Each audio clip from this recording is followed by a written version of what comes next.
Alright, well, I got a haircut. Welcome back. Welcome back to me, welcome back to you, however that works. We have a special guest that's been missing for just a couple years. The Bobcat. That looks backwards, probably because I'm in selfie mode. But I don't know if it'll show up on the video or not that way. But anyways, I have been making payments on this machine for 2 years of living here. And let me move this chair. Yeah, so it was left in Ohio pretty much because there's a building up there that I just took down. It's 20 by 60 lean-to, 16 foot tall in the front, 13 in the back. I custom designed it. To meet my needs, I was going to put combines in it. My machines, all of them. Now it would never fit all I have. But I bought it in like 18 or 19, something like that. When I moved, I know the guy I sold my house to. So the whole deal is like, well, I'm gonna leave the machine there. You can use it to suit the land. However, there was some ditches and holes in the yard, things that needed fixed. I had the machine, it was there. I do not own a trailer big enough for it because it is a wide track, so it won't fit on a regular car hauler. It was just time to go get it. It was lack of planning and trying, I guess, on my part, the same as the guy that bought the place, because we had came to an agreement and all this stuff, and now one of the other neighbors has a machine. He's going to use that. His truck is actually here in Kentucky now for me to fix because he was supposed to take down the building and load it on a trailer that I dropped up there months ago. Now, he didn't do that. He did have the building taken down, but me and one of my really good friends, Kenny, my old neighbor, we loaded the building up this weekend, and I brought this machine home, and he's going to be bringing me the trailer with my building on it. You know, it didn't have any skins. It was framed. That was it. So just knocked the boards off. I used nails because that's what was cheapest. So you just take a hammer, knock the boards off, pull the posts out, knock the concrete off the posts. They were actually in really good shape. Here we are. So I guess let's get into the machine and you don't have to keep looking at me. So here it is. We've got sneezing cats, and they're eating old junk cheeseburgers or something out of the refrigerator because they pester me. I bought this thing. It had 5,000 hours on it, 5,600, I don't know. Bobcat T250, 2007 model. It looked way, way better. And it's just sitting out. Paint's faded. Maybe we could bring it back to life. I don't know.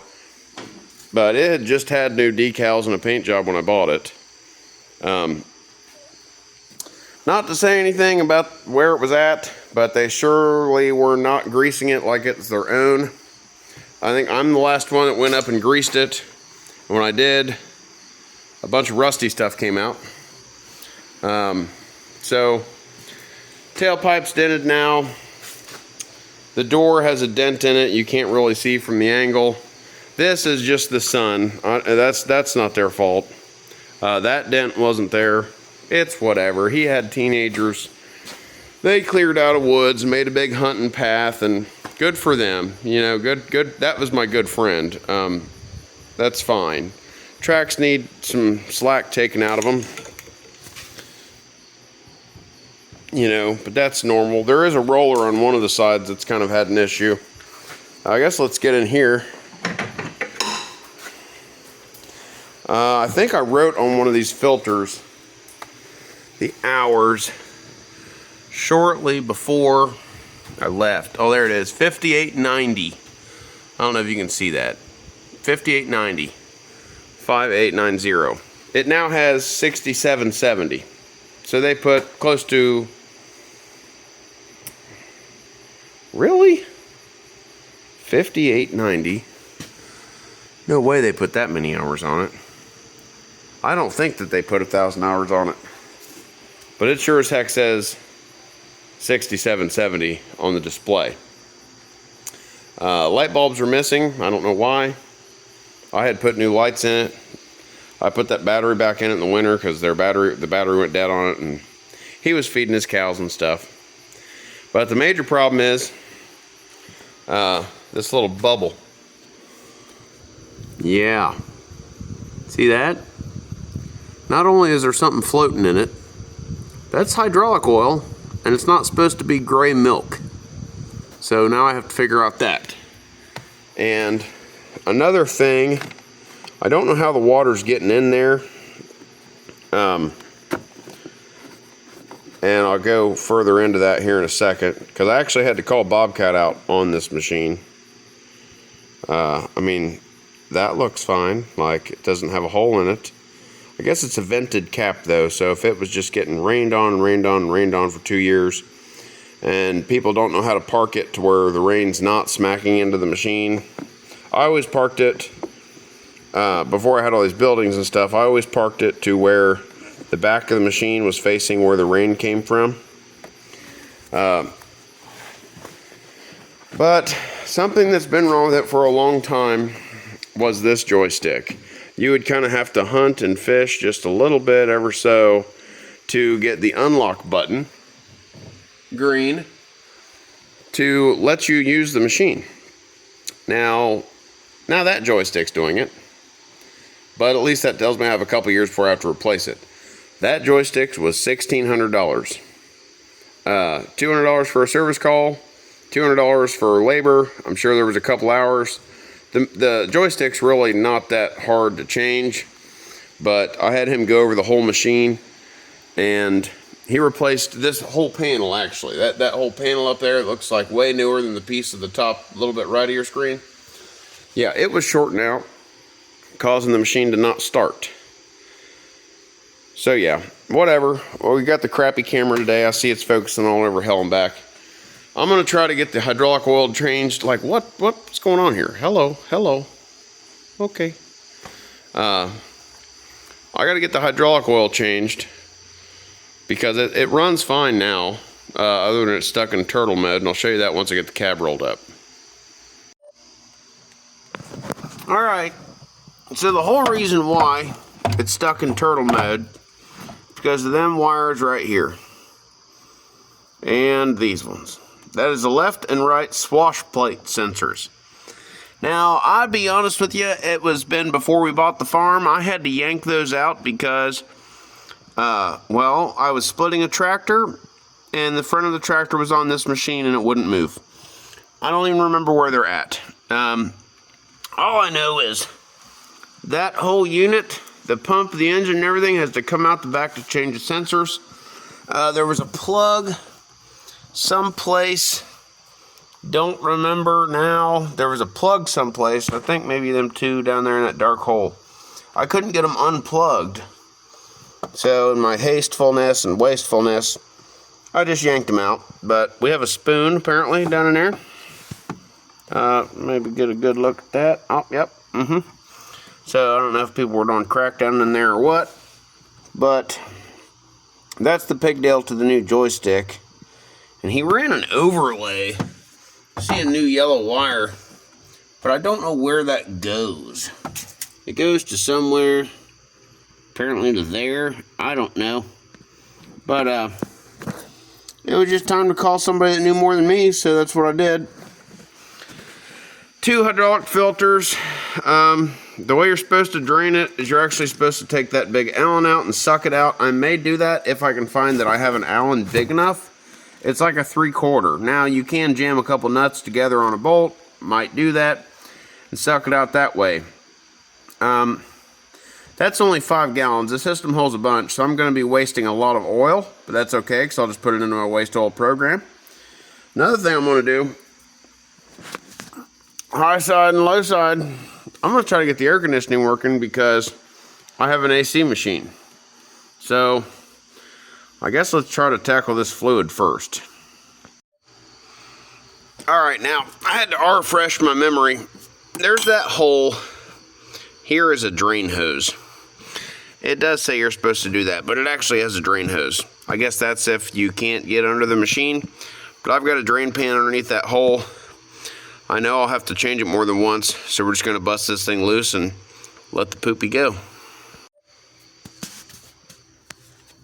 Alright, so here goes nothing.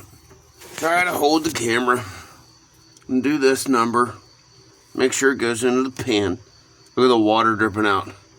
Isn't that terrible? It's full of water, man. I think. Honestly, at this point, I think I'm going to let it drip all the water it can. Top it back up with hydraulic fluid. Then change the fluid. I don't know if that makes any sense. It's so milky, though. I'm going to have to flush it a bunch. It's just no ifs, ands, or buts about that. Yep, a bunch of bad stuff happening down there. I decided to just pull the cap, but yeah. Wish you could see that. Oh yeah, looks like, I don't know, the doctor's been playing with me, something like that. Alright, so blurry clock, it's now 1/4 midnight. That's what I drained out of it, plus another pan that's underneath the machine. Looks like Saturn. In the meantime, I charged up my air conditioning. We're going to see if it works. Probably tomorrow, though, unfortunately. As I was not expecting, the property I picked up where I do the hay, and next year I'll be doing the grain. Well, I also work on that lady's vehicles, and I put some door hinges on a truck and a few bulbs and, you know, odds and end things, and I dropped it off today, and she just stopped to pay me. So I talked to her for an hour and a half. Her and her boyfriend looked at the sheep. Older lady, really nice. But that swallowed up my working time, and I do have a full-time job, so I guess we'll pick up where we left off tomorrow. Alright, well, I lied. Temptation got the best of me, and I just threw 5 gallons of hydraulic oil in here. It's gonna have to be changed out anyways, because you can only change the reservoir, which is about 5 gallons, but total system capacity is about 12. I charged the AC, and I really wanted to see if it works, because if it does, then, well, I need some windows and a door, I guess. But here goes nothing. Alright, key on. Oh yeah, all the beepies and lights, and these lights never worked before. The tack did, but not those. And like I said, this is a new display panel. It's telling me alarm and seat belt. I don't wear the seat belt, it's got a lap bar. Okay, well, it started. Fuel gauge isn't working. Not really sure if that's the gauge. I was really hoping that this thing would fix it. Well, now we've got some codes. That is the joystick, but we're not worrying about this joystick. It does need replaced. If you hold it just like right there, it works. Well, I'm mainly worried about this thing. And turn that all the way to cold, I guess. Let's see, are we blowing out? Not blowing out.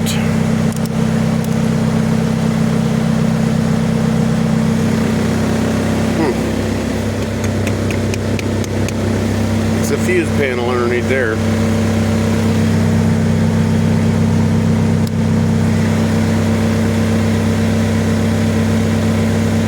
Well, it was blowing earlier after the boys got in here and messed with all the switches and stuff.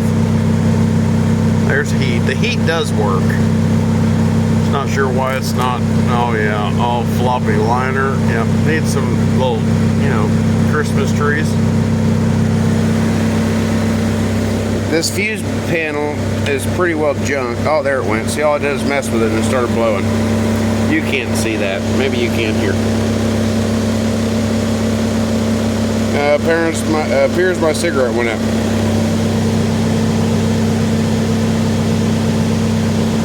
Alright. Blower's on. Ignition switch. Oh, we actually have a green light. That's never happened before. Now we're just going to see if it gets cold.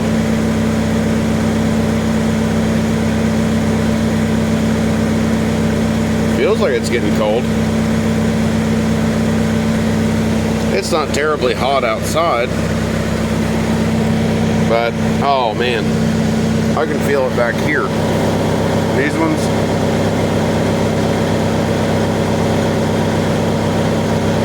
We can further confirm that by going to the back of the machine and seeing if the compressor kicks on. And wouldn't you know, as luck would have it, the one in the back there that looks fuzzy, that's because it's spinning, and that makes us satisfied for the evening. We'll see you tomorrow.